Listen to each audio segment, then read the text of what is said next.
Conoce a Billy dentro de 5 años. Billy habrá pasado 605 días durmiendo y 2 días enteros lavándose los dientes, con suerte. Se habrá pasado en el tráfico por 9 días enteros. Billy odia el tráfico. En 5 años habrá pasado 433 días trabajando. Las redes sociales habrán tomado 152 días consecutivos de su vida. Habrá caminado 3.650 millas y ha hablado 29.2 millones de palabras, buenas, con suerte. En 5 años, Billy habrá pasado 76 días comiendo y bebiendo. Billy ama los postres. 2 años y medio de 5 serán usados en el consumo de entretenimiento. Billy es muy desordenado. Él habrá empleado 152 días limpiando. Y en 5 años habrá gastado en bruto $40,000 en comida, 40 días en compras y 50 días socializando con sus bros. Bienvenido a Tú en 5 años.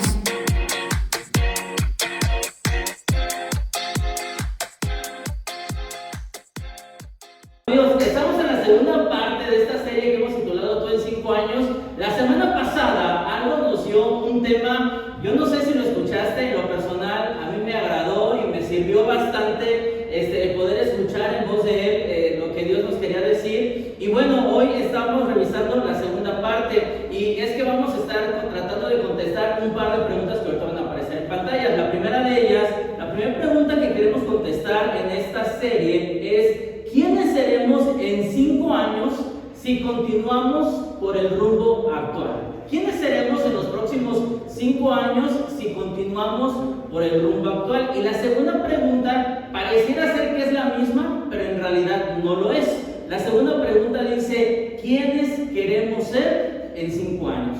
Son dos cosas muy distintas.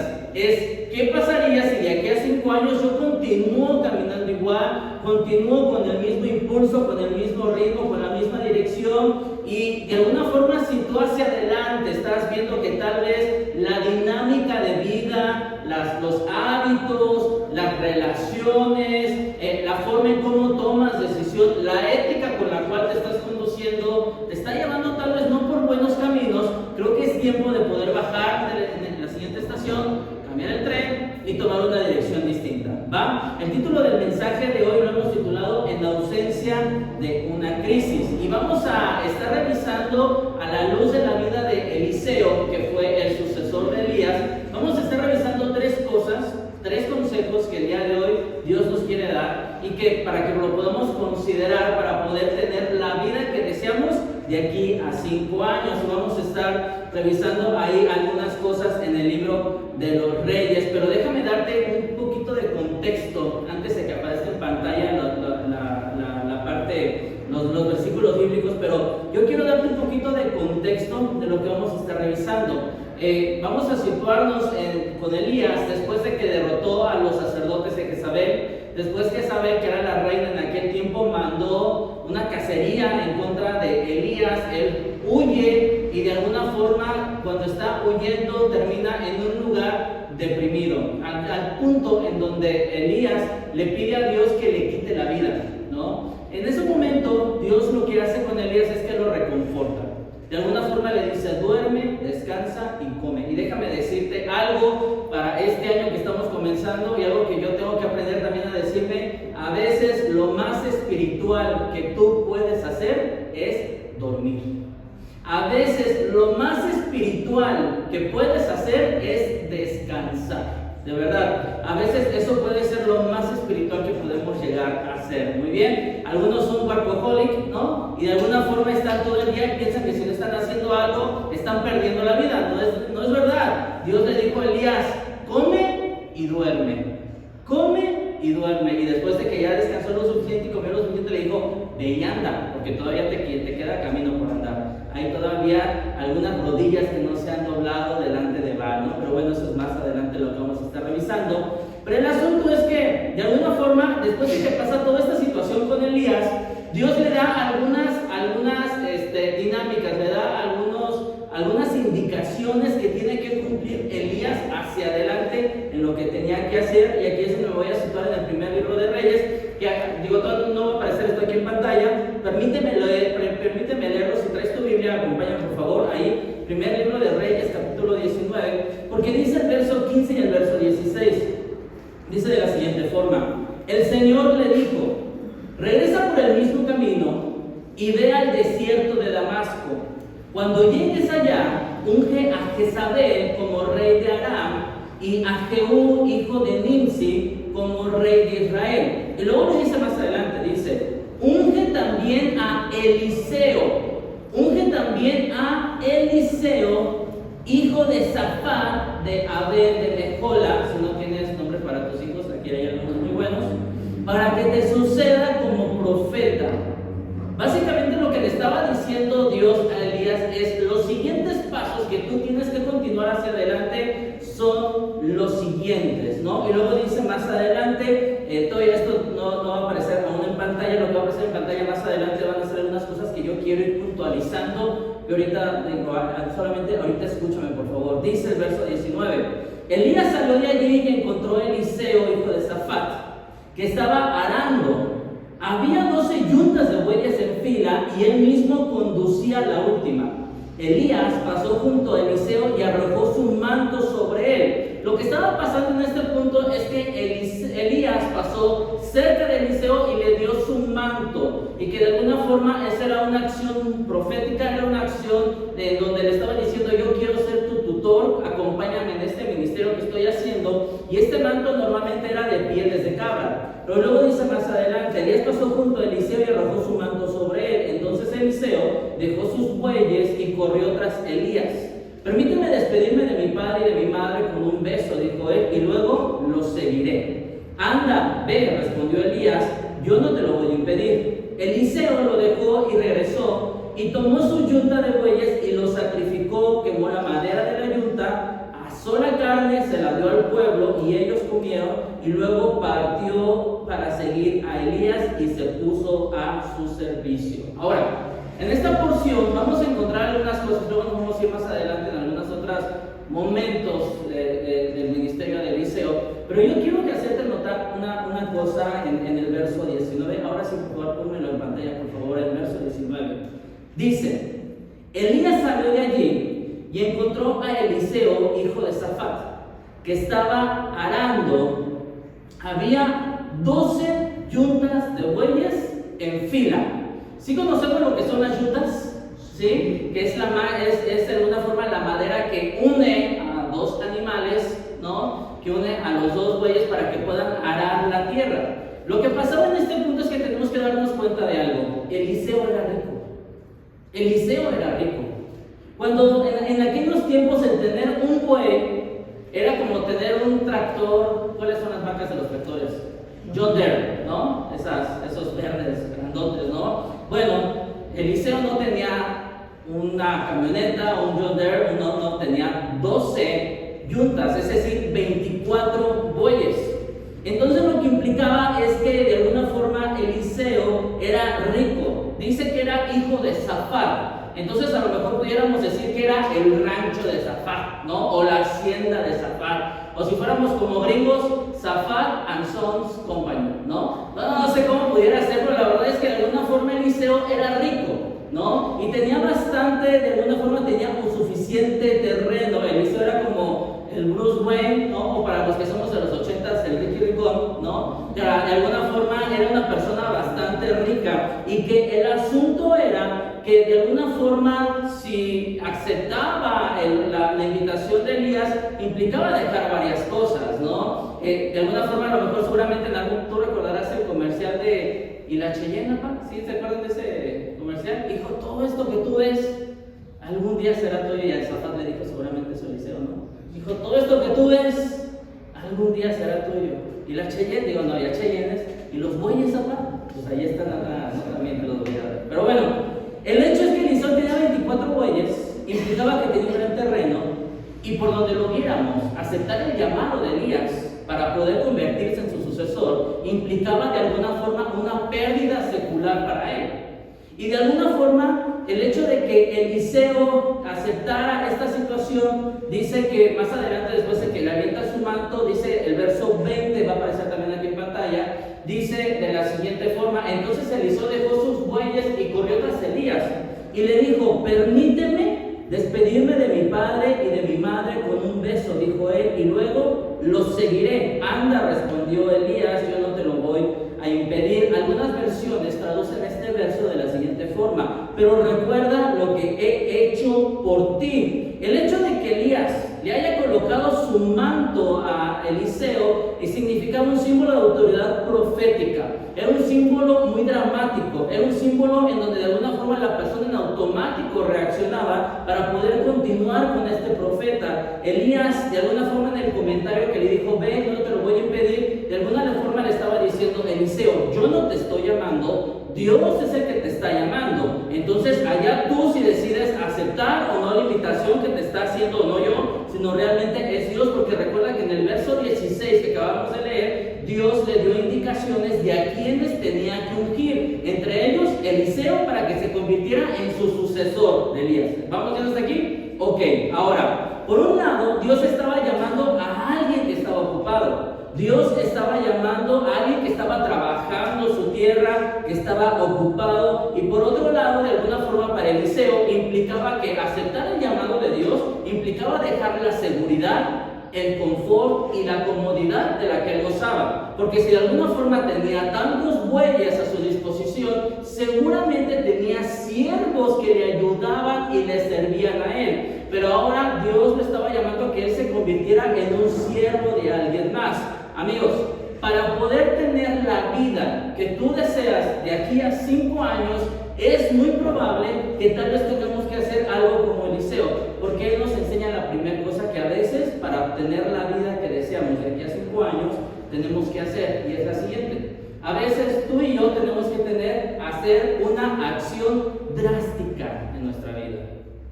A veces tú tendrás que aprender a tomar una decisión drástica en tu vida. Porque recordarás, el título del mensaje de hoy es ausencia de una crisis. Porque ¿qué es lo que hace una crisis? Una crisis te mueve. Una crisis te saca de tu zona de confort. Cuando hay una crisis, algo cambia, algo se pierde, cambia tu vida, cambia tu dinámica. Pero cuando no hay una crisis, tú estás tranquilo, ¿no? Cuando las cosas van bien, tú te quedas en paz, tú te quedas quieto, no hay necesidad de cambiar. Existe una ley universal, la ley de la inercia del movimiento, pero te voy a regresar a la preparatoria, pero la ley de la inercia del movimiento dice: un cuerpo en reposo permanecerá en reposo. No necesita moverse a menos que una fuerza externa lo mueva y de alguna forma cambie su dirección o su velocidad. Hay una frase que escribió el escritor Tony Robbins. Él escribió lo siguiente, dice así: el cambio se produce cuando el dolor de seguir igual es mayor que el dolor del cambio. Te lo repito, el cambio se produce cuando el dolor de seguir igual es mayor que el dolor del cambio. En otras palabras, amigos, el cambio duele. El cambio nos incomoda, el cambio nos saca de nuestra zona de confort, el cambio nos cambia y nos quita de aquello que conocemos, que ya tal vez hemos aprendido a manejar, hemos aprendido a conducir. Pero escuchaba una predicación hace algunos años y este predicador decía: el problema con las oraciones pequeñas es que podrías estar recibiendo lo que pediste y no los planes que Dios tiene desde el inicio para ti. ¿Por qué? Porque muchas veces pedimos tan poco y decimos: Señor, solamente dame esto, pero no entendemos que Dios tiene grandes planes para nosotros. Y yo creo que el problema con oraciones pequeñas es que de alguna forma podemos recibir, sí, eso que estás pidiendo, pero no estás recibiendo lo que Dios tiene preparado para cada uno de nosotros. Y es que de alguna forma, cuando tomamos una acción drástica, tenemos que pensar, tenemos que reflexionar y realmente, a ver, el camino que yo estoy llevando realmente es lo que yo deseo de aquí a 5 años. Realmente yo cuando tenga 35 años, cuando yo tenga 45, 46 años, realmente quiero continuar igual, quiero continuar en esta misma situación, quiero continuar con este mismo tema de salud, tenemos que analizar todo esto. Yo quiero que tú te hagas la siguiente pregunta, va a aparecer acá. Quiero que tú reflexiones un poco en tu vida. Yo no sé qué es lo que tú tengas, cómo esté hoy tu jornada, pero yo quiero que tú pienses un poquito en lo siguiente. permanecer donde estás. Si hoy continúas como vas, ¿te traerá más dolor? ¿Requieres una acción drástica entonces? Piensa lo siguiente, a ver, donde tú estás, donde hoy tú estás caminando, ¿te traerá más dolor hacia adelante? ¿O realmente necesitas tal vez una acción drástica? Eliseo, te voy a decir por qué es una acción drástica lo que hizo Eliseo. Porque Eliseo no solo dejó su trabajo y su futuro asegurado con sus 24 bueyes, no, sino que Eliseo fue mucho más allá. Eliseo decidió quemar los barcos. ¿Has escuchado la frase de quemar los barcos? Que normalmente se le aplica a Hernán Cortés, que cuando llegó a México decidió quemar los botes donde venían para obligar al ejército para que enfrentara y conquistara la ciudad. Bueno, el asunto es que a veces tenemos que luchar por algo hasta el final, sin importar lo que suceda. Mira, verso 21, por favor. Ayúdame a leerlo, por favor. ¿Qué dice? Tomó su yunta de bueyes y ¿qué hizo? Y lo sacrificó. Ojo, todo lo que él tenía, lo que él ya tenía seguro, ¿qué fue lo que él hizo? Lo sacrificó. Pero no solamente hizo eso, sino que dice que quemó la madera de la yunta. Es decir, él estaba diciendo a su vida, que era la cual él estaba acostumbrado, a la cual yo normalmente me he conducido así, él dijo, no más, porque ahora yo estoy tomando una acción drástica para tomar una decisión distinta, porque yo quiero una vida diferente. Y entonces él dice que sacrificó los bueyes, quemó la madera, asó la carne, se la dio al pueblo para que ellos comieran, dice, y luego partió para seguir Elías y se puso a su servicio. Amigos, a veces creo que nos hace falta ser más como Hernán Cortés. Digo, no por todo lo que hizo, por todo el saqueo y robar todo lo que hizo, no. Sino tenemos que aprender algo, amigos. A veces tenemos que aprender a tomar una resolución con determinación. Tenemos que tomar decisiones con determinación. O morimos o triunfamos, pero no nos retractamos.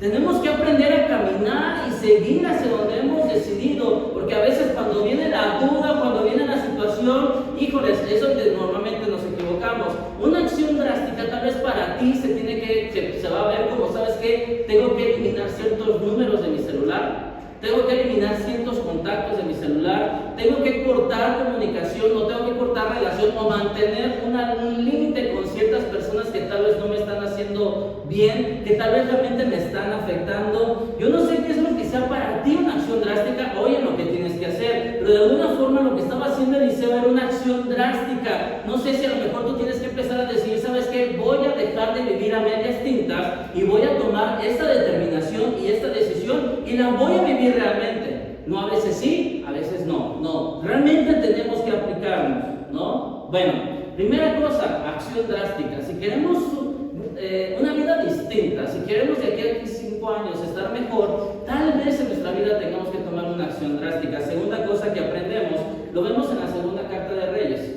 Dice, va a aparecer aquí en pantalla, segunda de Reyes capítulo 3, verso 11. Estoy ahorita en este verso usando la nueva versión latinoamericana porque dice de la siguiente forma.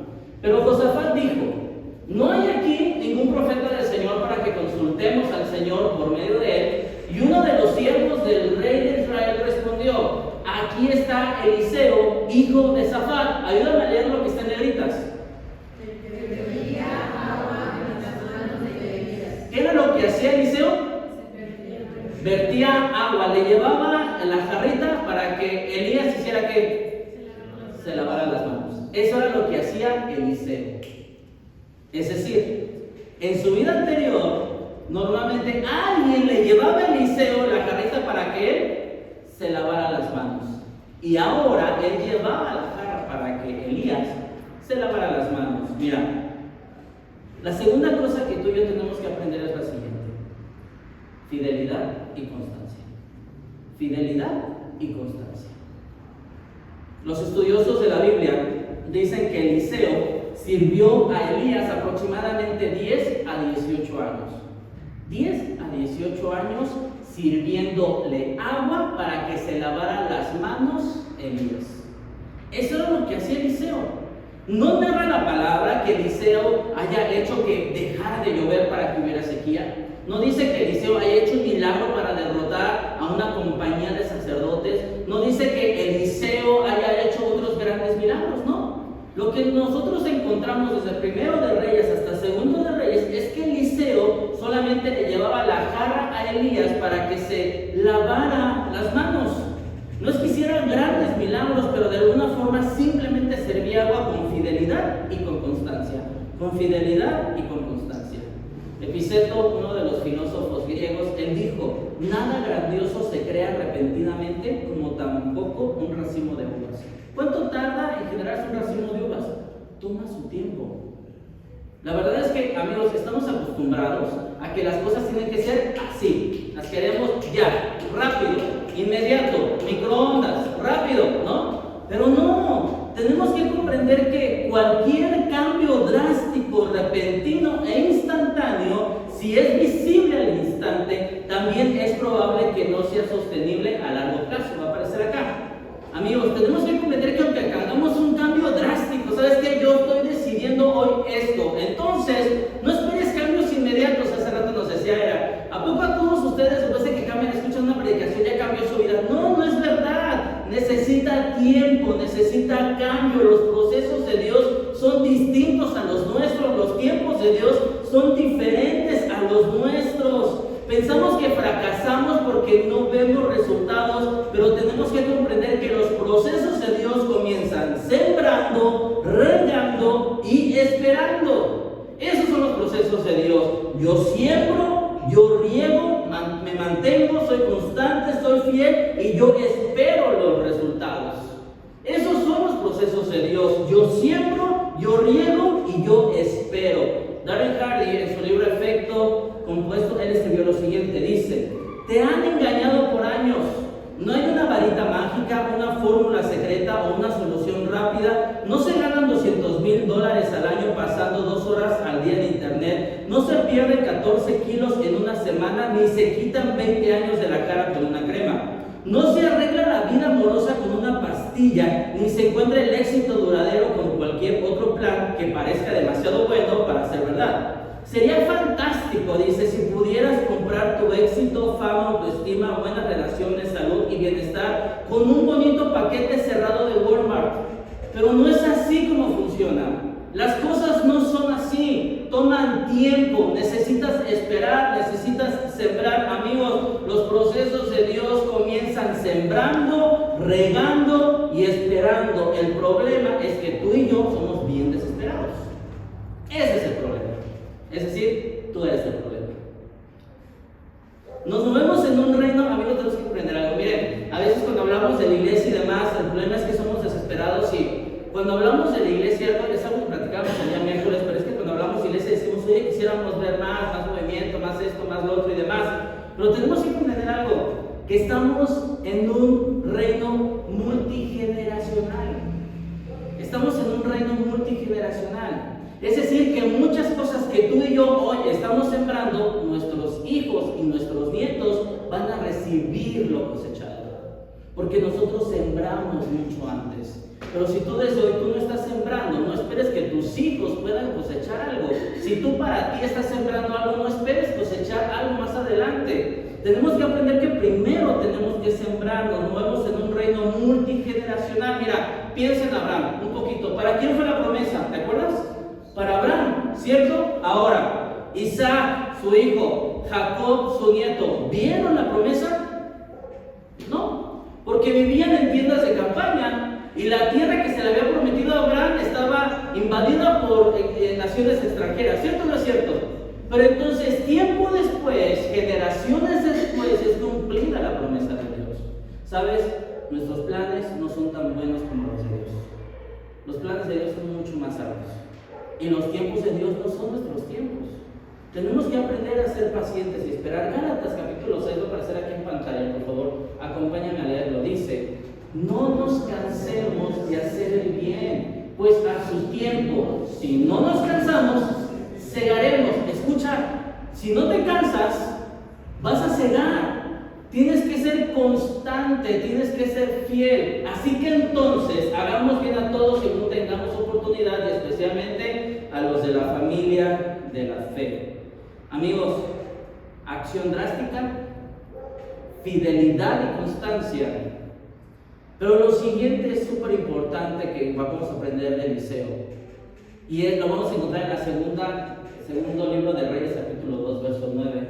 Ayúdame a leerlo, por favor. Dice: Cuando ya había pasado, Elías le dijo a Eliseo: pide lo que quieras que yo haga por ti, antes de que yo sea separado de ti. Y Eliseo le respondió: te ruego que una doble porción de tu espíritu sea sobre mí. Amigos, la tercera cosa que aprendemos de la vida de Eliseo es ser fiel con tu asignación. Sé fiel con tu asignación. ¿A qué voy con esto? Eliseo no le estaba pidiendo a Elías el doble de poder, aunque hizo el doble de milagros, pero la realidad de las cosas es que los milagros de Eliseo estaban más enfocados a personas en particular. Pero los milagros de Elías estaban enfocados más hacia lo que correspondía a toda una nación. Imagínate pedirle a Dios para que no lloviera y hubiera sequía, o imagínate para que de alguna forma pedir que bajara fuego del cielo para que consumiera la ofrenda que estaba totalmente mojada. Y es por eso que los estudiosos de la Biblia mencionan que hay 3 grandes episodios en la Biblia de milagros. La primera de ellas es Moisés con las 10 plagas, la segunda de ellas es Elías con todos los milagros que hizo, y la tercera de ellas es Jesucristo, y el mayor de los milagros, la resurrección de él. Muy bien. Ahora, aunque de alguna forma Eliseo pidió la doble porción a Elías: Señor, dame tu doble porción, no le estaba diciendo dame el doble de tu poder. La idea de una doble porción no era pedir el doble de lo que tuvo Elías, sino que de alguna forma estaba pidiendo lo que le correspondía al primogénito, porque Eliseo estaba apelando a Deuteronomio capítulo 21 verso 17, va a aparecer aquí en pantalla, y dice así: es la ley de la primogenitura. Dice: más bien reconocerá al hijo de la esposa que no ama como primogénito y le dará una doble porción. Lo que le estaba diciendo Eliseo a Elías es: Elías, yo quiero ser el primogénito en tu ministerio. Tú recordarás que cuando Elías huyó de Jezabel, dice la palabra que dejó a su siervo, le dijo: tú quédate aquí, y él se fue solo.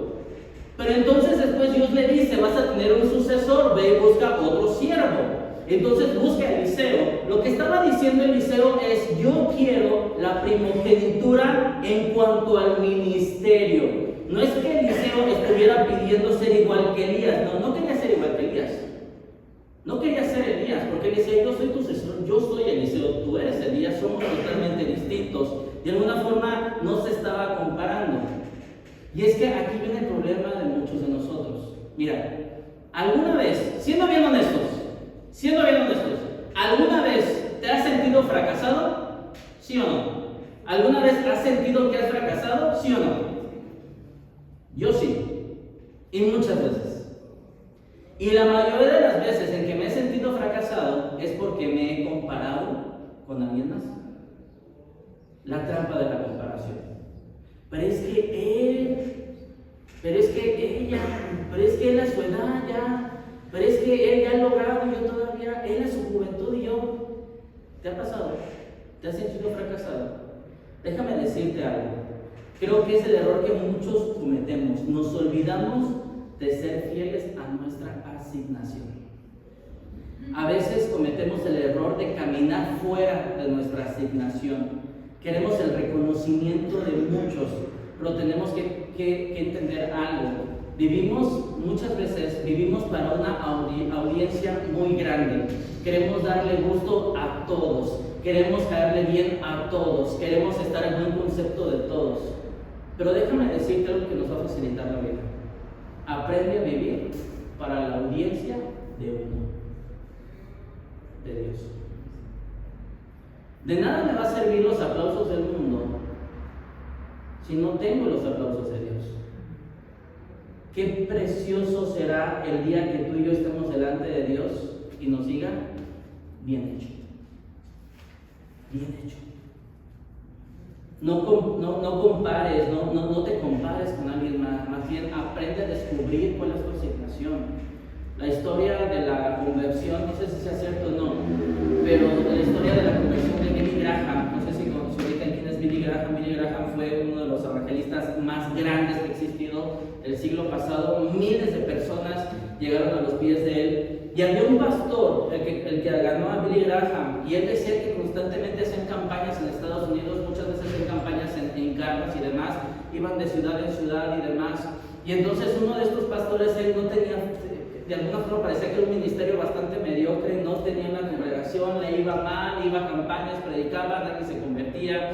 Un día le dijo, él escuchó claramente que Dios le dijo: necesito que vayas a Carolina del Norte y quiero que vayas y prediques ahí. Primera noche, nadie se convirtió. Segunda noche, nadie se convirtió. Tercera noche, solo se convirtió una persona. Y entonces va delante de Dios, él amargado en su corazón, y dice: Señor, ¿pero por qué me dijiste que viniera aquí? Si solamente una persona, un muchacho que se llama Billy Graham fue el que se convirtió. No entendemos que la asignación de este hombre era que el evangelista más grande del siglo XX se convirtiera por el mensaje de él. Muchas veces queremos compararnos con los demás y no entendemos que tenemos que caminar a nuestra propia asignación, en nuestra propia jornada, no en la del otro, no en la de enfrente, no en la que tienes al lado, en tu propia asignación. Le preguntaban a la Madre Teresa de Calcuta, ¿sí la conocen? La madre, bueno, ya no está, pero la Madre Teresa de Calcuta le preguntaba en la entrevista, le dijeron: señora, hermana, madre, ¿a qué Dios la ha llamado? Y ella dijo: Dios no me trajo acá para tener éxito, me trajo para ser fiel en lo que Él me encomendó. Y dime si no fue fiel, y dime si no tuvo éxito en lo que se propuso. Hasta las Naciones Unidas llegó la señora. ¿Qué es lo que Dios te llamó a ti a hacer? ¿Qué es lo que Dios te llamó a ti a hacer? A lo que Dios te llamó, dedica tu vida, tu tiempo, tu esfuerzo, tus recursos a ello, para que algún día podamos escuchar delante de Dios: bien hecho, lo hiciste bien. Lo que yo te mandé a hacer, eso hiciste muy bien. Pero lamentablemente veo muchos otros peores. Y yo no te mandé a construir todo eso, yo no te mandé a generar yo te mandé a una sola cosa: a ser fiel. Amigos, miren lo siguiente. No aparecerá aquí en pantalla. No midas tu éxito comparándote. Mídelo en medida que cumples con tu asignación. Ayúdame a repetirlo, por favor. ¿Qué dice? No midas tu éxito comparándote. Mídelo en medida que cumples con tu asignación. Amigos, no busquemos el reconocimiento de las personas. Iglesia, aprendamos a vivir para audiencia de uno, de Dios. Aprendamos a vivir para Él, no para los que tenemos alrededor. Vivamos para que en la eternidad seamos recibidos con esa buena frase: bien, buen siervo y fiel. Sobre poco fuiste fiel, sobre mucho te pondré. Entra en el gozo de tu Señor. No cometamos el mismo error de los discípulos, ¿no? Los hijos de Zebedeo mandan a su mamá y la mamá va delante de Jesucristo y dice: maestro, ya que tú vengas con tu reino, por favor, a uno de mis hijos ponlo a tu derecha y el otro a tu izquierda. ¿Se acuerdan de ello? Y ¿qué pasó con el resto de los discípulos? Que dice ahí, ¿se acuerdan qué pasó con los discípulos? Dice que se molestaron, que se enojaron. ¿Saben por qué se molestaron y se enojaron? Porque ellos querían exactamente lo mismo. Querían reconocimiento, querían fama, querían fortuna, bienes materiales. Y Jesús, entendiendo el corazón de toda esta bola, le dijo, bueno, también de toda esta bola que estamos aquí, ¿verdad? Pero de alguna forma lo que Jesús le dijo fue: entonces como que todos ustedes quieren ser grandes, ¿verdad? Sí, ahí te va la clave de la grandeza. Vuélvete siervo de todas las personas. Sirve a las personas. Amigos, 3 cosas que aprendemos en esto, van a aparecer aquí en pantalla. Una acción drástica, una fidelidad y constancia, y una fidelidad a tu asignación. Si queremos de aquí a 5 años tener una mejor vida, aquí hay 3 muy buenos consejos que podemos tomar ahora que estamos comenzando el año.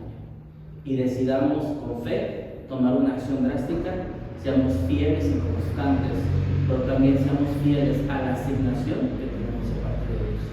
Porque cada uno de nosotros es especial para Dios y tiene un plan particular para cada uno de nosotros.